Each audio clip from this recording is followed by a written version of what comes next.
A ideia aqui hoje é falar de uma matéria da TI que normalmente é deixada para segundo momento, tá? É muito bacana a gente pegar, fazer o planejamento do nosso provedor, fazer o planejamento da nossa infraestrutura, colocar, treinar a equipe para poder manter funcionando. Só que se a gente não pensar que em algum momento aquele microtik, aquele Cisco, seja a marca que for, ele vai dar um incidente, ele vai parar de funcionar. A gente não tiver em mente que isso vai acontecer, a gente não sabe quando vai acontecer, nem quantas vezes vai acontecer, mas é certeza que vai acontecer. Se a gente não parar para pensar nisso, a gente não vai se preparar, a gente não vai colocar softwares ou hardwares até que consigam detectar isso para a gente e fazer com que os incidentes sejam resolvidos da forma mais rápida possível. A ideia aqui hoje é falar sobre opções para isso. Eu sou Adail, eu sou evangelizador do uso de software livre, sou autor de livro, sou pós-graduado em gestão de TI, especificamente na parte de monitoração. Eu sou analista de redes no Serpro, que tem uma rede de tamanho médio para grande. Sou um membro muito ativo em comunidades de software livre. Sou colaborador do Zabbix, que é o software principal, especificamente com tradução, testes e também desenvolvimento de novas funcionalidades. Hoje, para a versão 3.2, que é a última versão que existe do Zabbix, praticamente 100% dela quem traduziu fui eu. Tá? Durante o processo de elaboração do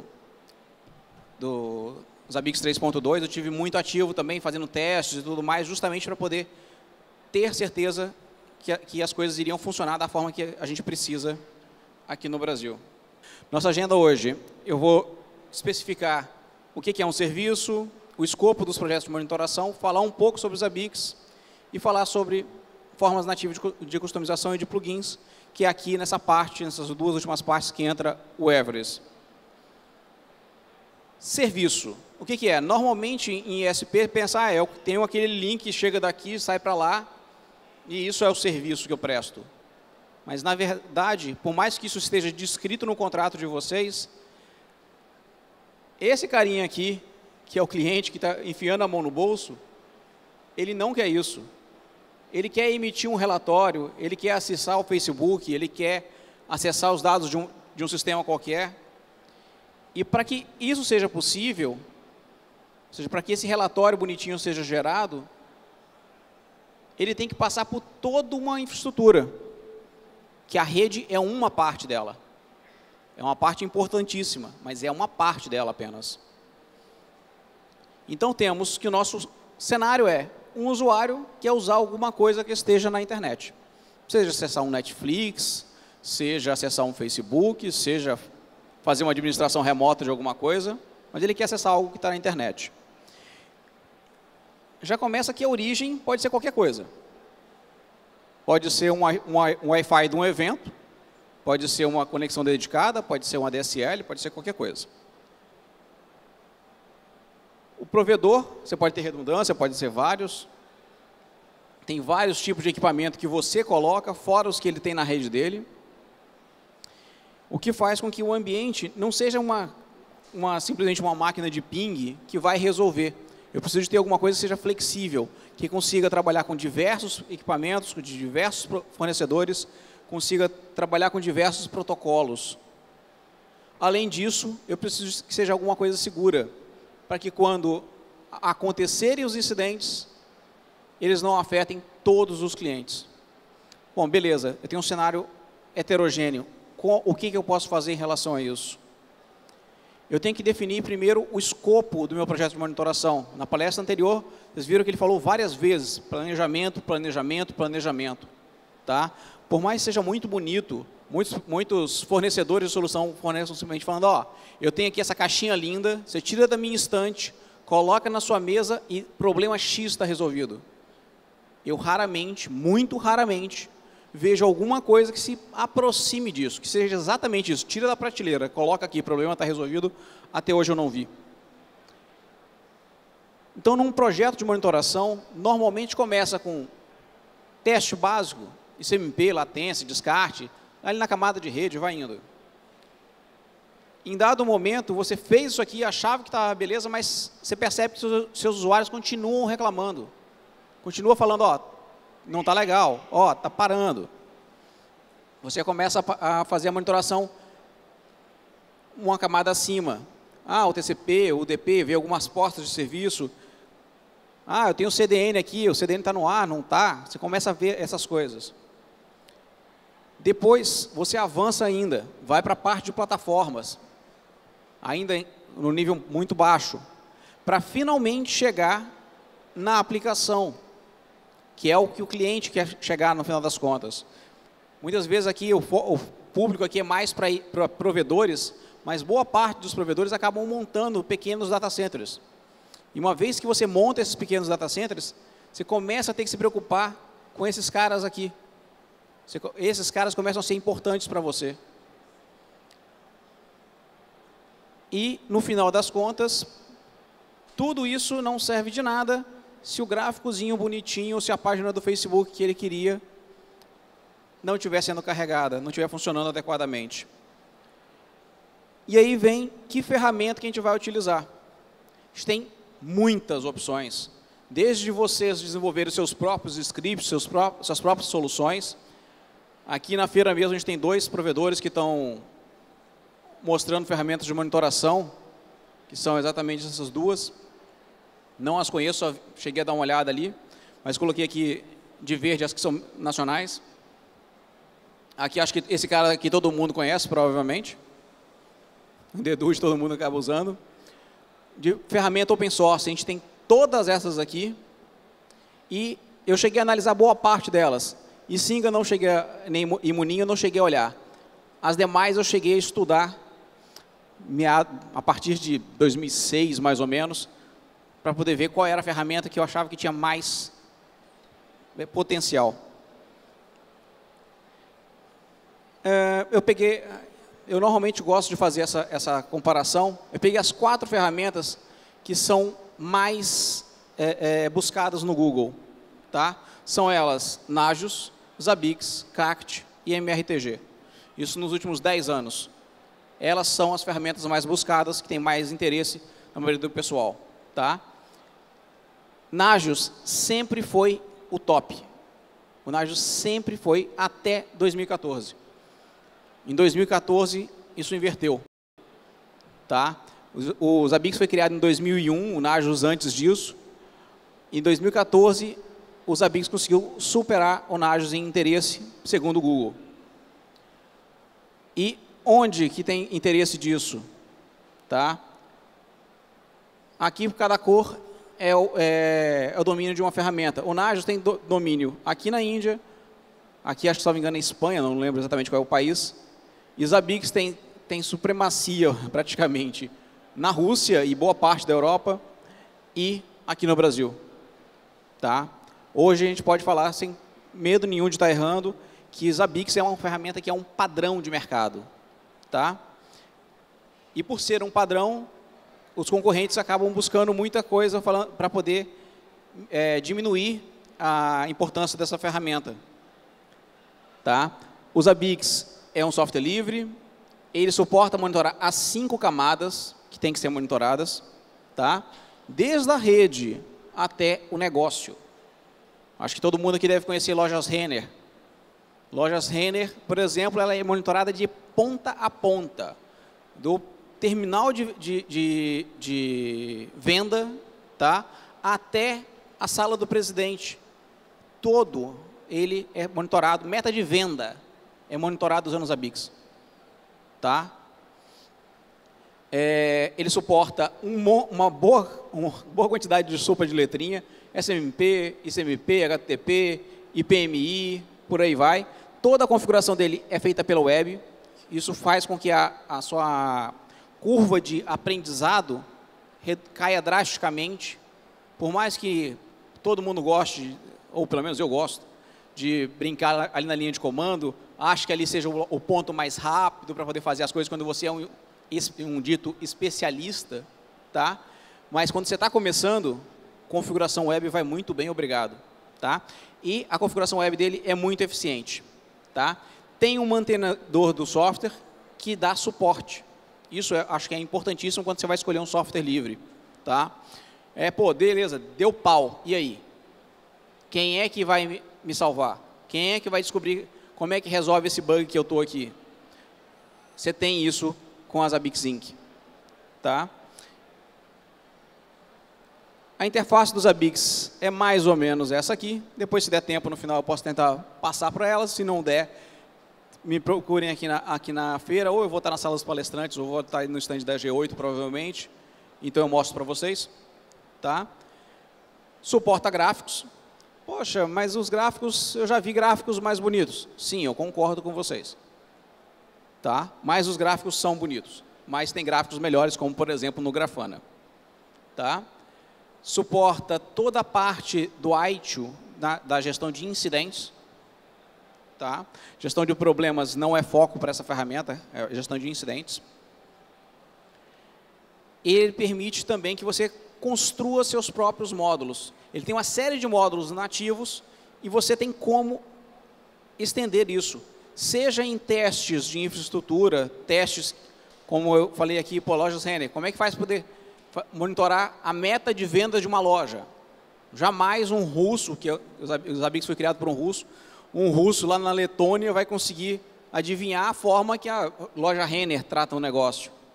Então, você consegue criar seus scripts e colocar esses scripts alimentando os dados na ferramenta. Tá? Agora, o calcanhar de Aquiles dele se você ter suporte a fazer extensões na interface web dele.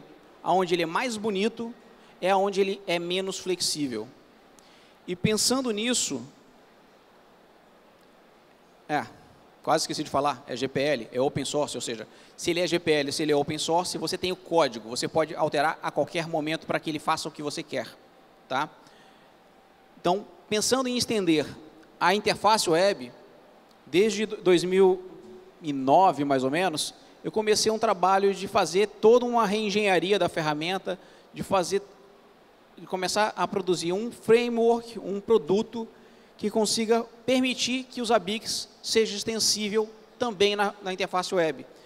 E esse produto, inicialmente, o nome dele era Zabbix Extras, e agora ele passa a se chamar Everest.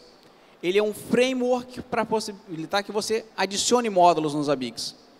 Ele é totalmente integrado ao front-end dos Zabbix. Então, por exemplo, muitas pessoas devem conhecer o Grafana. O Grafana, você vai lá via API, você se conecta nos Zabbix e gera gráficos muito mais bonitos. Só que você faz para isso, você faz uma segunda conexão.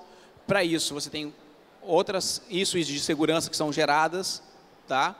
Eu, pessoalmente, acho o Grafana muito bacana, muito lindo, muito flexível para se utilizar no NOC, para utilizar lá no meu centro de operações, para utilizar na minha rede interna. Eu jamais colocaria um Grafana com a cara virada para a internet. Ou seja, eu jamais entregaria isso para o meu usuário final. Porque ele tem questões arquiteturais dele que fazem com que ele não seja seguro. Tá? O Zabbix, o Everest, ele aproveita todas as conexões de banco de dados do front-end do Zabbix, ele otimiza os recursos computacionais e ele permite a edição fácil de menus. Nativo com ele vem com um módulo para fazer a gestão dos widgets. Daqui a pouco eu vou mostrar algumas telas, vocês vão entender melhor. Ele suporta personalizações e suporta o gerenciamento de dados, ou seja, toda a configuração que você faz nele, você pode utilizá-lo para poder fazer a exportação e importação, visando que saiu amanhã o Everest 2.0, você quer fazer um upgrade, não sabe se o instalador vai respeitar 100% da tua configuração, você consegue exportar e importar isso aí. E você consegue fazer tradução on the fly. Ou seja, tem um termo ali que eu coloquei, uma tradução X, vocês acham que ele não é o termo correto, você consegue trocar para que no seu ambiente fique da forma que você quiser. Os Zabbix Extras, várias pessoas aqui provavelmente devem conhecê-lo, tá? ele tem um módulo de capacidade de tendência, que serve para... É uma progressão matemática para poder analisar dados da monitoração e fazer projeção de como é que aquele parâmetro vai estar no futuro. Tá? Tem um gerenciamento de eventos nele, um gerenciamento avançado. Tem um relatório de itens não suportados, que é uma coisa que afeta bastante a performance dos ABICs. Tem um relatório de custos da monitoração. Não sei se tem pessoas aqui cujo negócio seja monitoração em si, fazer NOC, tá? Mas normalmente o mercado acaba cobrando como? Qualquer host, qualquer suíte, qualquer servidor que você queira que eu monitore, eu cobro X dinheiros de você. Só que essa é uma forma que é injusta para ambos os lados. Por que é injusta? Porque monitorar esse meu notebook aqui com um perfil de monitoração A ou um perfil de monitoração B tem custos computacionais totalmente diferentes. E se tem custo computacional diferente, isso quer dizer que eu vou ter custo de recursos humanos diferente e eu vou ter custos financeiros diferentes. E o módulo de geolocalização, que provavelmente vocês vão gostar bastante. A carinha do Everest é essa aqui. Esse menu aqui, nativamente, não tem na interface dos ABICs. Aqui está com um logotipo customizado. Esse logotipo vocês podem trocar facilmente, usando a própria interface web dos ABICs, para o logotipo da empresa de vocês. Aqui está o acesso fácil para os módulos dos ABICs extras, os módulos novos que foram criados, inclusive esse dashboard automático. Tá? Você define os parâmetros, ele te pega para todos os equipamentos e te mostra gauges de percentual de uso. Aqui os módulos de configuração. Esse aqui é o módulo que eu vou focar mais hoje, que é o módulo de geolocalização. Opa, tá. Módulo de capacidade de tendência. Que nem eu falei para vocês, a gente pega um ou mais hosts, pega um parâmetro nesses hosts, analisa um determinado período, usando a função mínimo, máximo, média, digo aqui qual é o período e faço a projeção com uma quantidade X de dias. Então, eu quero projetar para os próximos 60 dias, para os próximos 3 anos, para as próximas 2 semanas. Eu faço a definição que eu quiser. Tá? E ele me mostra um relatório dizendo qual é a tendência, se é de crescimento, se é de redução e qual é o valor que vai chegar lá na frente. Lá no Serpro, inclusive, a gente chegou a fazer um laboratório onde, com 6 meses de antecedências, eu consegui errar em 2 dias quando é que determinado servidor ia lotar, chegar a 100% de disco lá. Ou seja, a previsão falou que seria 2 dias antes do que efetivamente foi. Ou seja, para mim está razoável. Não digo que seja a melhor fórmula, nem que seja a pior. Apenas que ela está funcionando. O gerenciamento de eventos, ele tem uma feature legal, que é você conseguir pegar um evento base e, a partir dele, verificar o que aconteceu, quais foram os outros eventos que foram gerados em função daquele, para você começar a entender um pouco mais do teu próprio ambiente. Eu reinicio o firewall. O que acontece quando eu reinicio o firewall? Perde a conexão por 10 segundos? Por 5 minutos? Não. Às vezes você derruba um banco de dados por causa disso. Tá? O relatório de itens não suportados. A parte do relatório de custos é justamente uma mudança de paradigma, é similar ao modelo do Amazon, ou seja, quanto mais agressivo for o perfil de monitoração que o cliente demandar para que eu faça, mais caro será que ele vai pagar. Quanto mais barato computacionalmente de processar, mais barato ele vai pagar. Para calcular isso, ele considera basicamente 4 fatores: a aquisição do dado, a transformação e apresentação, o período que você quer reter esse dado, porque afinal, quanto maior for esse período, maior é a quantidade de HD, de storage que eu vou ter que ter, isso é dinheiro, e o custo administrativo, que as pessoas, quanto maior ficar esse banco, quanto mais eu tiver que fazer tuning, mais eu gasto com pessoas. Essa é a cara do relatório de custo da monitoração.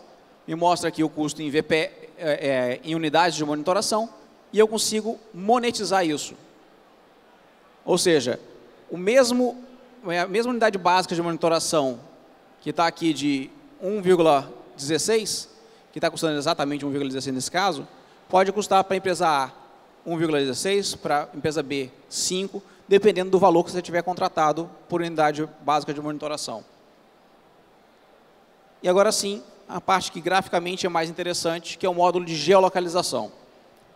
Com o uso apenas de 2 campos do inventário de host lá, eu consigo fazer geolocalização de todos os ativos da sua rede. Tá? O Nego costumou falar de forma semi-automática. A maioria dos caras que são de venda iriam falar, é de forma automática. Mas uma vez que eu tive que informar latitude e longitude, alguém teve que digitar isso em algum momento, para mim isso é semi-automático. Tá? E essa aqui é a carinha dele. Aqui, quando eu seleciono um grupo de hosts que eu quero fazer o georreferenciamento, e ele vai me mostrar esses hosts aqui. Neste caso, eu selecionei um grupo de hosts que não tem as informações que preciso, que é latitude e longitude. E aí ele me mostra esse SDLIG com um exemplo de como poderia ser um mapa.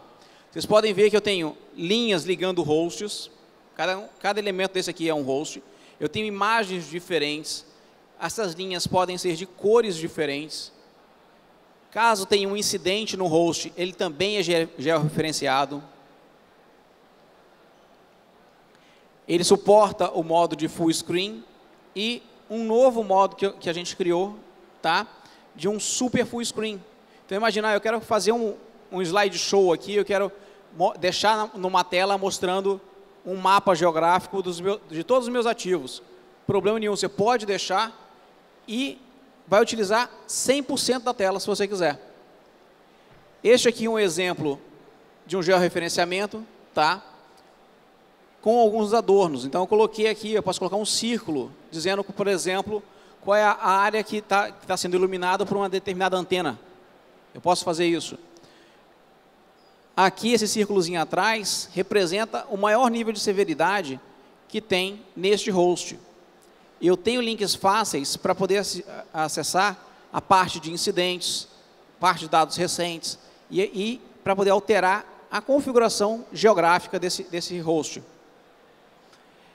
Antes do muito obrigado, eu vou tentar mostrar aqui, que como evento ITI normalmente quer dizer que tem nerd, e nerd e internet normalmente quer dizer que uma hora a banda acaba, eu coloquei esses exemplos aqui, mas eu deixei também uma parte, vamos dizer, prática, que eu vou tentar ver se funciona agora. Então, eu coloquei aqui alguns exemplos para poder mostrar ele funcionando. Eu abri aqui o mapa, ele me traz aqui no modo full screen normal, e eu consigo fazer zoom nestes hosts. E observe, todos eles aqui estão com o íconezinho o mascote dos Abix Extras, que é um gatinho. Mas, não, eu não gosto disso aqui. Eu posso vir e alterar. Eu posso pegar e colocar um mapeamento de ícones.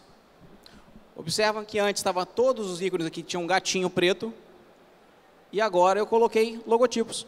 Então, aqui eu coloquei o logotipo do Futuro ISP. Se eu clico aqui, aparece para eu editar. Aqui eu coloquei o logotipo da empresa que tá fazendo a disponibilização do link internet para cá. Aqui uma outra empresa que é parceira minha, que é a G8. O logotipo da Ubiquiti, né? Se eu não estiver errado. Tá? Eu posso fazer isso aqui e mudar a qualquer momento. Tá? Eu posso fazer mapeamentos de ícones diferentes que vão me trazer resultados diferentes para a mesma informação. Então, eu peguei aqui um logotipo que não cabe para cá. Tá? Deixa eu pegar um outro aqui, vamos ver se tem um outro que caiba. Não, não tem. Só tem aquele lá que vai trazer customizado mesmo. Tá? Então, é isso, pessoal. Eu posso fazer... desculpa. Vamos colocar em modo full screen. Ok? Eu posso selecionar vários mapas. Eu quero em Grayscale. Pegar esse aqui do OpenTopo. Eu posso selecionar diversos provedores de gráficos. De gráficos, não, de mapas, desculpa. Tá? Eu posso customizar. Tem aqui, eu não coloquei também, mas tem um pessoal do Mapbox que vende uma suíte imensa de mapas, tá? Na versão anterior a gente tinha Google Maps, hoje a gente não coloca ele mais, porque a gente priorizou o uso de mapas livres, para que vocês não tenham custo quando for utilizar isso na empresa de vocês, tá? E é isso, dá para fazer muita coisa com isso, pessoal. Acredite quando eu falo isso. E fazer a edição disso aqui é ridiculamente simples. Você vai no host, altera o dado de latitude e longitude, pronto, está aqui, automático. Um F5 está aparecendo. Tá?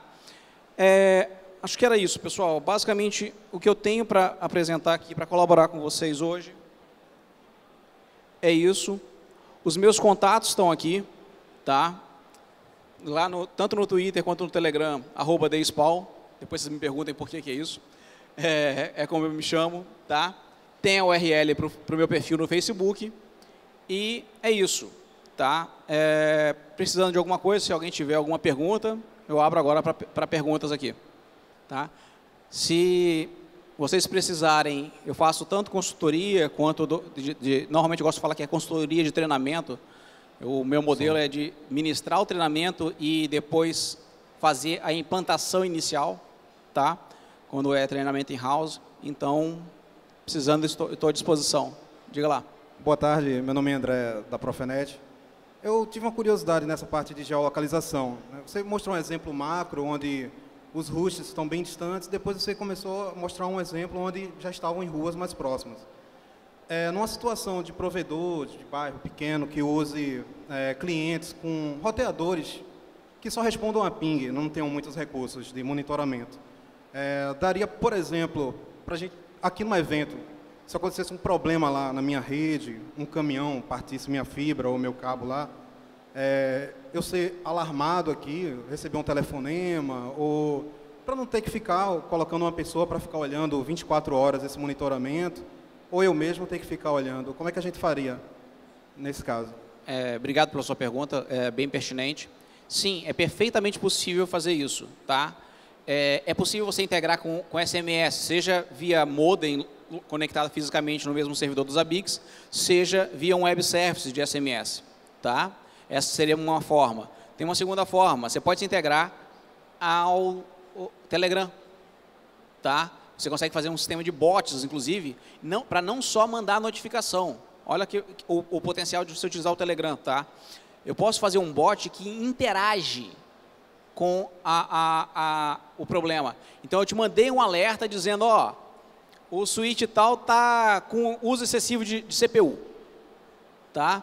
Aí você sabe que aquele é um switch mais velho, é um bug antigo, pô, são 3 da manhã, não vou lá não, velho. Quero só reiniciar ele.